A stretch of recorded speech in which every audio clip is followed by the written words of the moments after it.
Police प्रमाण तक पकड़ा नहीं दिए। आरएस शीशे की बोतल में होता है। ये है शराब तस्कर जो यूपी से बिहार तक जलमार्ग से शराब पहुंचाते हैं। दैनिक भास्कर के सीक्रेट कैमरे पर पहली बार नाव से तस्करी की हकीकत कैद हुई। सड़क पर सख्ती बढ़ने के बाद तस्करों ने पानी का रास्ता अपनाया। दैनिक भास्कर ने 30 दिन तक यूपी बिहार बॉर्डर पर इन्वेस्टिगेशन की।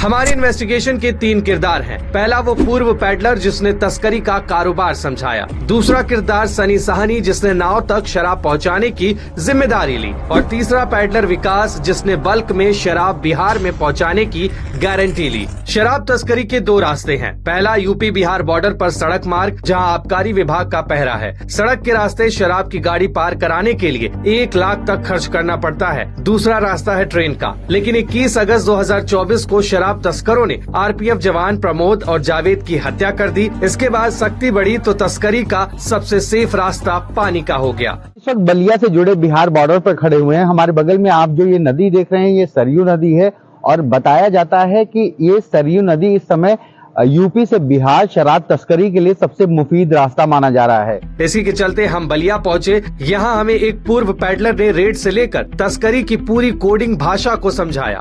आरएस शीशे की बोतल में आती है, उसको शीशा बोलते हैं। पीएम को कागज बोलते हैं। 5500 रुपए पेटी है। एक पेटी में 48 पीस होता है। रोड से नहीं जाता है, केवल नदी से जाता है। एक पेटी को घाट से पहुंचाने का 500-600 रुपए पड़ता है। इस बातचीत से ये कारोबार समझ में आ चुका था। इसके बाद हम 22 साल के सनी साहनी से मिले। उसने नाव तक शराब पहुंचाने की जिम्मेदारी ली।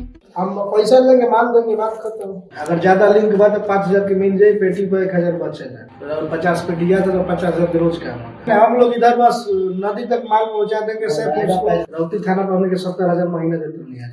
अपनी इन्वेस्टिगेशन में हम बल्क में माल लेकर बिहार पहुंचाने वाले तस्कर को ढूंढ रहे थे। हमारे सोर्स ने हमें विकास सिंह और उसके साथी मंटू सिंह से मिलवाया। देखिए, अगर हमको दीजिएगा ना, हम लोग 400 कम से कम 300 खींच देंगे।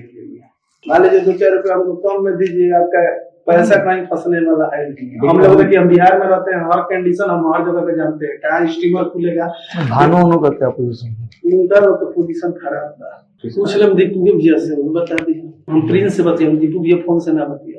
विकास से बातचीत के बाद ये निकल कर आया कि तस्करी में शराब ठेकेदार और गोदाम वाले शामिल हैं। इसके लिए हमारे सोर्स ने एक बियर सेल्समैन से मिलवाया जिसने सेफ तरीके से शराब पहुंचाने का तरीका बताया। पहुंचा दे नहीं पर माल पट गिरा दियो सो वो पर से जी मारे किंगफिशर का रेट पहुंचे ई किंग फुल की दुकान के से जला था इसका निकलला और कर बस जन पार्टी पहुंचावे लेकर पहुंचाला कंपनी के ढवाई जो लागल सा 1 फुट 100 रुपया लागल ढवाई। हां 100 रुपया से लागल घाट पे कितने पहुंची 35 में लास्ट 35 छोटी ना हुआ जो मोटर लगा है वो चलेगी तूफान की तरह। हमारी पड़ताल में 3 शराब माफियाओं के नाम सामने आए। पहला अर्जुन सिंह, दूसरा दीपू सिंह और तीसरा ब्रह्म तिवारी, जिनके संबंध पूर्व भाजपा विधायक सुरेंद्र सिंह के साथ बताए गए। दीपू के खिलाफ शराब तस्करी समेत 5 केस बैरिया थाने में दर्ज हैं। पूर्व विधायक का पक्ष जानने के लिए हमने उनसे भी बात की। जो है जो शराब के ये है सब किंग मेकर, ये सब जानबूझकर ये करते हैं। कोई भी हमारा बेटा भी हो तो उसको दंड मिलना चाहिए, क्या मतलब है। और सब ऑर्गेनाइज्ड वे में सब काम करते हैं, ठीक है ना।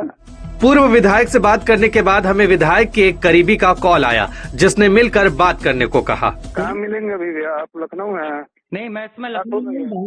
कब तक मुलाकात होगी आपसे? बताइए क्या काम है। कैसे सामने से मिल के बात हो जाती। बहरहाल चाहे यूपी की पुलिस हो या फिर बिहार का आबकारी विभाग, इन्हीं विभागों में बैठे अफसरों के इशारों पर ही शराब की तस्करी बिहार बॉर्डर पर हो रही है। यूपी बिहार बॉर्डर के क्षेत्रों में जलमार्ग के जरिए शराब तस्करी का कारोबार फल फूल रहा है। गंगा और घाघरा नदी रोजाना लाखों की शराब यूपी से बिहार पहुंचाने का सुरक्षित रास्ता बन गई है। यूपी बिहार के बॉर्डर पर शराब तस्करी के इन्वेस्टिगेशन में कल जानेंगे कि कैसे बॉर्डर पर बसे गाँव में शराब तस्करी एक स्टार्टअप बन गया है। दैनिक भास्कर के लिए बलिया से रवि श्रीवास्तव और शुभम श्रीवास्तव की रिपोर्ट।